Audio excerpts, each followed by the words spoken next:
Irmãos e irmãs, encarnados e desencarnados, que nesta noite nos reunimos para refletirmos acerca da mensagem do Cristo, a mensagem salvadora, a mensagem que nos conduz à felicidade. O tema da noite, então, é a oração. Buscamos embasar as nossas reflexões, especialmente em o Evangelho segundo o Espiritismo, e na obra A Boa Nova, que é uma psicografia do nosso irmão Chico Xavier, que eu particularmente acho uma obra bastante interessante. Porque nós conhecemos muitas passagens do Evangelho, mas muitas vezes nós desconhecemos o contexto em que elas foram ditas.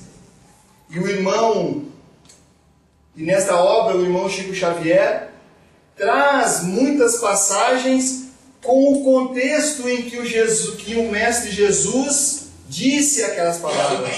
Ou seja, nos enriquecendo ainda mais o conhecimento e nos fortalecendo ainda mais para as nossas lutas contra as nossas ainda imperfeições que guardamos em nossos corações.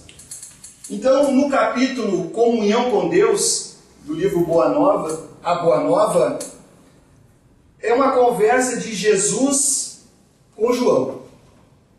E ele nos diz que prece, nesse momento Jesus conceitua para João o que vem a ser a prece, que é todo ato de relação entre o homem e Deus.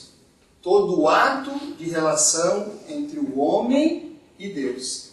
Devido a isso mesmo, como expressão de agradecimento ou de rogativa, a oração é sempre um esforço da criatura na busca do superior, na busca de entrar em relação com a providência divina. Mas o mestre faz uma ressalva, dizendo que às vezes aqueles que suplicam são ignorantes. E muitas vezes, aqueles que louvam são preguiçosos. Jesus está nos dizendo que a súplica, muitas vezes, por nós ignorarmos o que pedir, muitas vezes nós pensamos que não estamos atendidos. É porque nós verdadeiramente ignoramos o que nós devíamos pedir. E no capítulo 27 do Evangelho segundo o Espiritismo, no segundo tópico, que fala da eficácia da prece, também nos ajuda a entender o que nós devemos verdadeiramente pedir.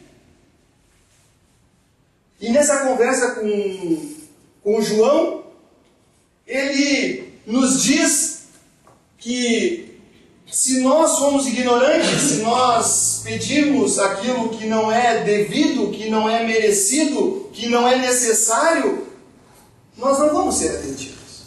Porque nós devemos pedir não pelos bens materiais, mas pedir força e coragem para que nós possamos passar pelas dificuldades, para que nós possamos atingir os objetivos que nós traçamos para a nossa existência.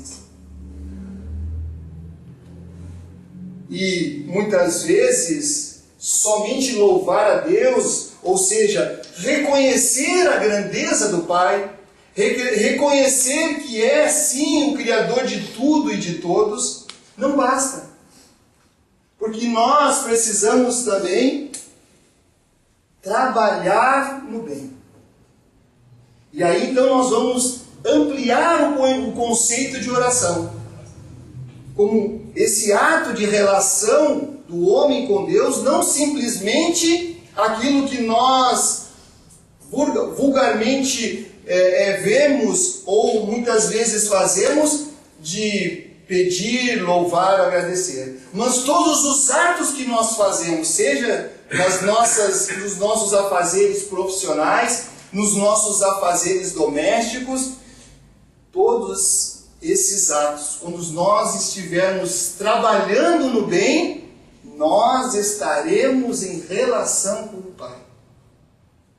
Ou seja, quando eu estiver lá no meu emprego, na empresa, trabalhando, se eu estiver cumprindo com as minhas obrigações, estiver fazendo com gosto aquilo que eu estou fazendo, estiver fazendo o melhor de mim, quando eu estiver nos afazeres domésticos, fazendo o melhor, cuidando para não desperdiçar os meios que estão à minha disposição, a água, a energia elétrica, eu estarei trabalhando no bem e eu estarei em relação com essa providência divina.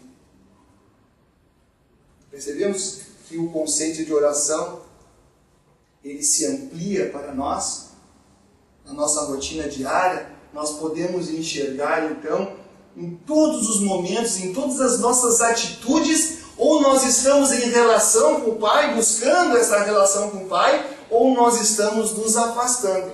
E nós estamos nos afastando quando nós estamos fazendo por gosto mal feito. Quando nós estamos em uma conversação menosprezando os nossos companheiros, achando que somos melhores, quando nós estamos sendo egoístas, desejando que somente as nossas necessidades sejam satisfeitas.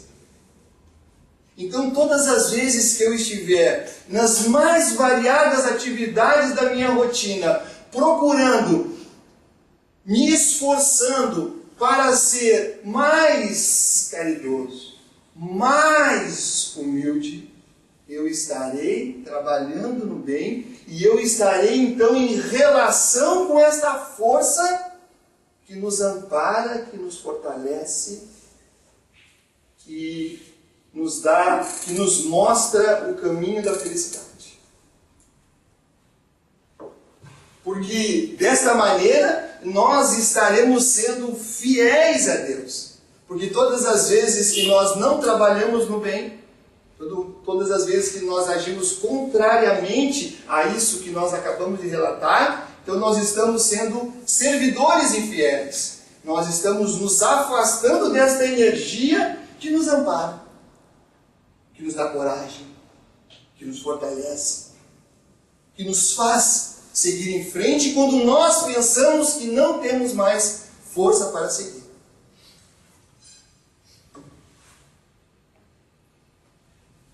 Nesse outro capítulo intitulado A Oração Dominical, também do livro Boa Nova, agora é uma conversa de Jesus com Pedro. E ele nos diz que essa comunhão, ou seja, esta relação com Deus, com a providência divina, ela deve ser permanente. Nós devemos nos esforçar para que esta comunhão seja o mais tempo possível nas nossas rotinas, na nossa vida. Para que então esse intercâmbio aconteça. Desde que quando fizermos a rogativa, nós então podemos, não sendo mais ignorantes, conhecendo o que nós devemos pedir, aí nós vamos saber pedir e sabemos os desejos, os anelos, as aspirações que verdadeiramente devem nos movimentar. Quando nós trabalhamos no bem, quando nós procuramos estar em relação com essa providência divina, quando nós procuramos ter essa comunhão de maneira ininterrupta, nós vamos começar a vislumbrar aquilo que verdadeiramente interessa para a nossa encarnação. Aquilo que verdadeiramente vai constituir um patrimônio que me pertence. Porque tudo aquilo que eu encontrei quando cheguei no plano físico e aquilo que eu vou deixar no plano físico não me pertence. Eu tenho a posse e a administração. Mas existem bens que eu adquiro quando estou aqui encarnado e que também já possuía quando aqui cheguei, que que fazem parte do meu patrimônio. Então é neste foco, é este o objetivo que deveria movimentar grande parte das nossas energias. Nós focarmos nestes bens, quais sejam as nossas virtudes, da paciência, da compreensão, do perdão para com as faltas que os irmãos têm conosco, assim também como nós temos necessidade de que os irmãos nos perdoem pelas faltas que cometemos, e por vezes cometemos muitas faltas, porque somos ainda espíritos imperfeitos.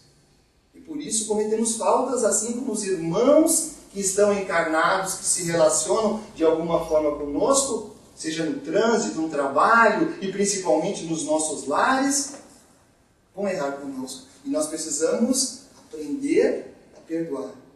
E por meio dos nossos atos, por meio das nossas rogativas, nós vamos encontrar forças para conseguirmos perdoar. Nós vamos encontrar o caminho que vai iluminar as nossas consciências para que nós tenhamos forças para vencer as barreiras que são nossas de perdoar, de compreender os irmãos que estão conosco. Assim também como precisamos ser compreendidos e perdoados.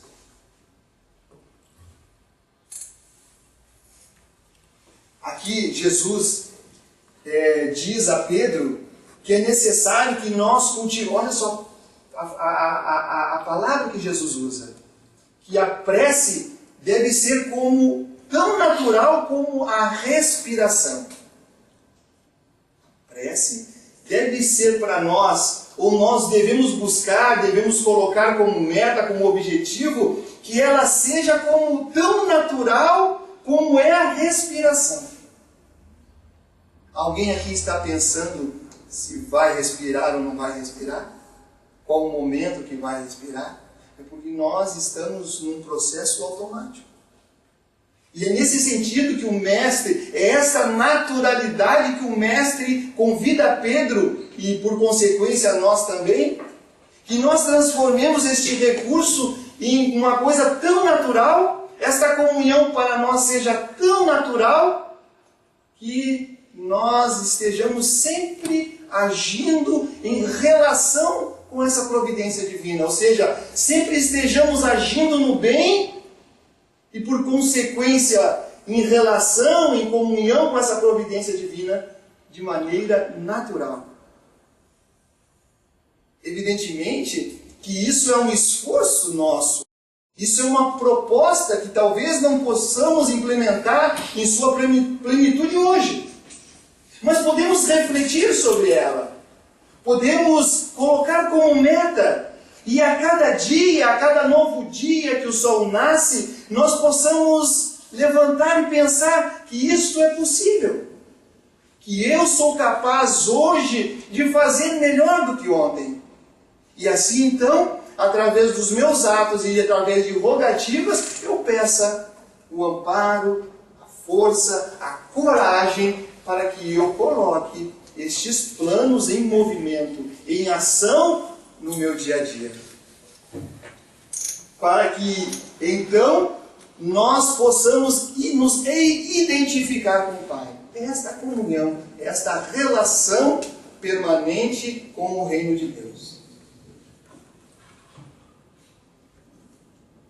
E para exemplificarmos esta questão de estar em comunhão por meio dos atos, por meio das nossas vivências, buscamos também outro capítulo desse mesmo livro, que embora não trate diretamente da oração, mas ele trata da relação, ele trata do comportamento, que em seguida nós vamos ver.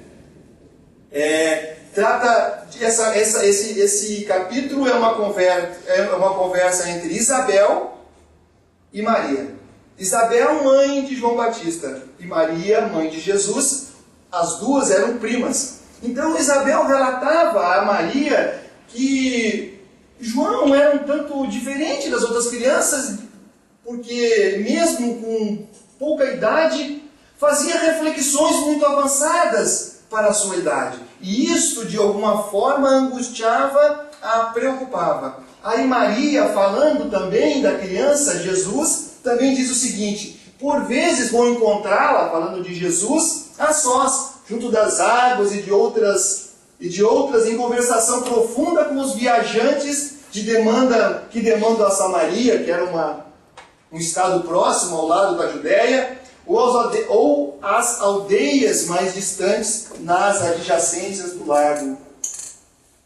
Aí Maria continua dizendo: quase sempre surpreendo-lhe a palavra caridosa que dirige às lavadeiras, aos transeuntes, aos mendigos, aos sofredores. Aqui então nós vemos que Jesus, ainda como criança, já está com os seus atos em relação com essa providência divina. Porque ele está buscando a caridade, a palavra, porque ele não tinha bens para ofertar naquela idade. Mas ele tinha a palavra, ele tinha o conhecimento, então ele buscava aqueles que necessitavam desta palavra para doar de si aquilo que ele podia naquele momento. Percebemos aqui então que Jesus, não somente depois de homem feito, buscou entrar em relação com Deus, mas já desde tenra idade buscou pautar a sua vida com esta comunhão com Deus, com esta relação permanente com o superior, que nós podemos estabelecer com os nossos atos, que nós podemos estabelecer com as nossas palavras, que nós somos capazes também de fazer. Porque o Mestre Jesus veio nos mostrar, além de nos dizer, ele veio exemplificar o que nós também podemos fazer. Porque ele nos disse que nós poderíamos fazer o que ele fazia e muito mais. Então ele está colocando como possibilidade para nós, outros também, fazermos, seguirmos a mesma rotina ou a mesma trajetória. E não importa em que idade estejamos, nós podemos sempre começar. Porque nós, espíritas, sabemos que a encarnação é uma passagem muito rápida e que outras virão. Então, se hoje eu estou já em uma determinada idade, já passei pela juventude, pela mocidade, mas eu posso começar a realizar ou a aumentar o patrimônio que verdadeiramente me pertence. Que é o patrimônio das minhas virtudes.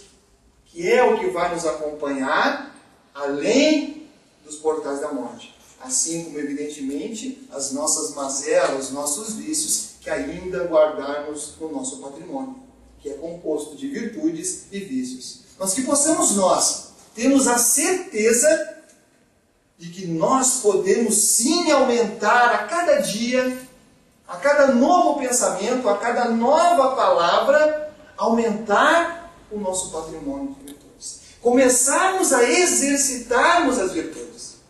Que no primeiro momento pode nos causar um desconforto.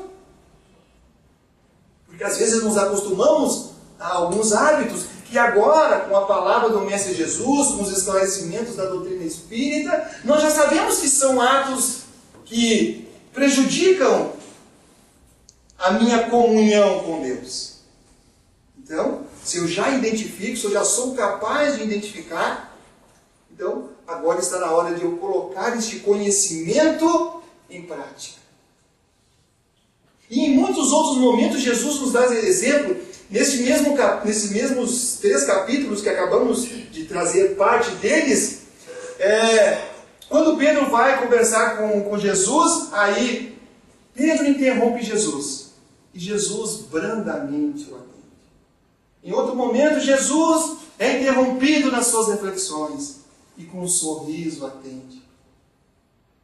Que nem a gente, né? Nós não fazemos assim. Quando a pessoa nos interrompe, a gente não atende com um sorriso. Vocês não fazem isso. Por vezes, ainda bem que não tem ninguém lá de casa aqui. senão iria me desmentir. Mas é o nosso esforço. Nós já podemos identificar que nós temos que tratar as pessoas com amor, assim como nós gostamos de ser tratados. Então, se eu ainda não consigo, eu posso buscar forças para que esse ato de comunhão se realize. Talvez eu tenha que pedir forças para o meu protetor, para a espiritualidade superior, para que me dê coragem para vencer não o outro, vencer a mim, as minhas deficiências, as minhas limitações.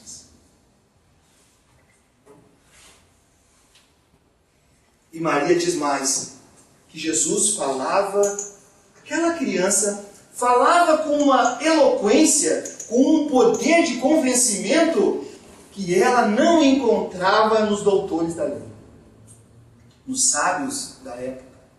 Os sábios da época não tinham a capacidade de convencimento da palavra que aquele menino tinha. Porque aquele menino tinha por suporte os seus atos. Percebemos que só falar é uma coisa. Agora falar e praticar é outra. É por isso que nós podemos ficar horas ouvindo Divaldo Pereira Franco. É por isso que nós poderíamos ficar horas ouvindo o Chico Xavier. É por isso que nós poderíamos ficar horas ouvindo Madre Teresa de Calcutá. Ou ficar horas ouvindo a Irmã Dulce da Bahia.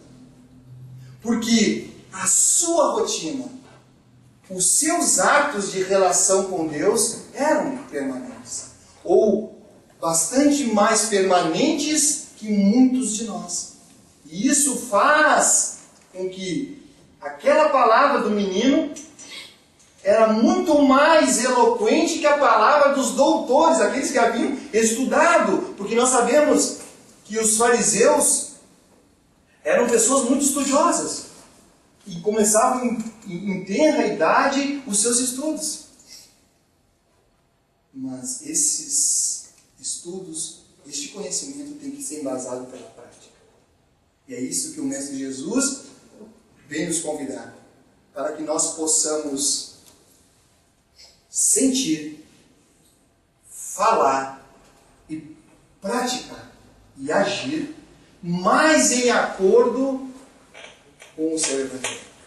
Para que então as nossas palavras tenham um poder de convencimento com aqueles com os quais nós nos relacionamos e também tenham mais força para que nós possamos impulsionar o nosso próprio crescimento ou a nossa mais rápida chegada à verdadeira felicidade que tanto nós buscamos. E que às vezes nós erramos o alvo, erramos o emprego das energias, buscamos aquilo que não é capaz de nos trazer felicidade.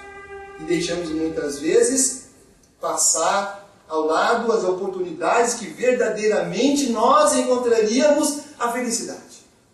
Mas como o Pai é de infinita misericórdia, de infinita bondade, Ele sempre nos oferece novas portas, novas chances para que possamos reiniciar a nossa caminhada. Porque quando nós buscamos esta comunhão mais permanente com o Pai, com o reino de Deus, com a espiritualidade superior, nós temos o benefício de receber o concurso dos bons espíritos. Porque quando nós rogamos, suplicamos, mas nós sabemos o que pedir, aí nós recebemos o amparo da espiritualidade. Aí nós temos a capacidade de receber esse amparo.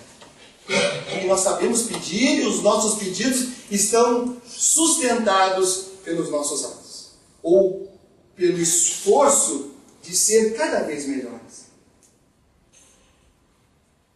Nós adquirimos, com essa comunhão permanente com a espiritualidade de luz, a força moral, como dissemos, para enfrentar as dificuldades. Não que as dificuldades serão afastadas, mas elas serão atenuadas. Nós andarmos com Cristo não é andarmos numa estrada asfaltada. mas é nós andarmos conscientes de que nós precisamos andar numa estrada esburacada hoje para encontrarmos mais adiante o campo, a estrada em melhores condições.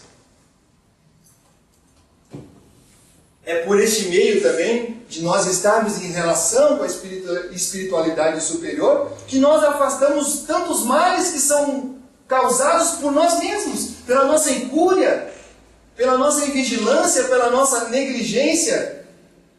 Quantos males nós podemos afastar, deixar de dificuldades, deixar de passar, se nós sermos mais comedidos nas nossas necessidades? Se nós não sermos tão ambiciosos nos nossos desejos materiais? Quantas angústias, quantas tristezas nós podemos afastar e nós podemos receber este amparo quando nós estivermos mais permanentemente em comunhão com a espiritualidade, com o reino de Deus. Porque aí então nós saberemos pesar o que verdadeiramente nos interessa. O que verdadeiramente é o meu patrimônio. Porque nós queremos tocar o manto de Jesus. Mas não como aquela multidão que também tocava de maneira atordoada, aturdida.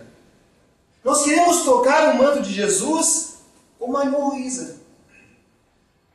Com a certeza, com a fé, com a capacidade de buscar estas forças. Porque Jesus tinha essa disponibilidade para todos. Mas nem todos que tocavam Jesus conseguiam acessar esta força. Porque faltavam-lhes a fé, faltavam-lhes os atos de merecimento para que esta força lhes fossem dirigidas. E é isso que nós, aqui reunidos hoje, buscamos. Elevar os nossos pensamentos a Deus, mas também elevar os nossos atos a Deus. E que Deus nos abençoe neste processo.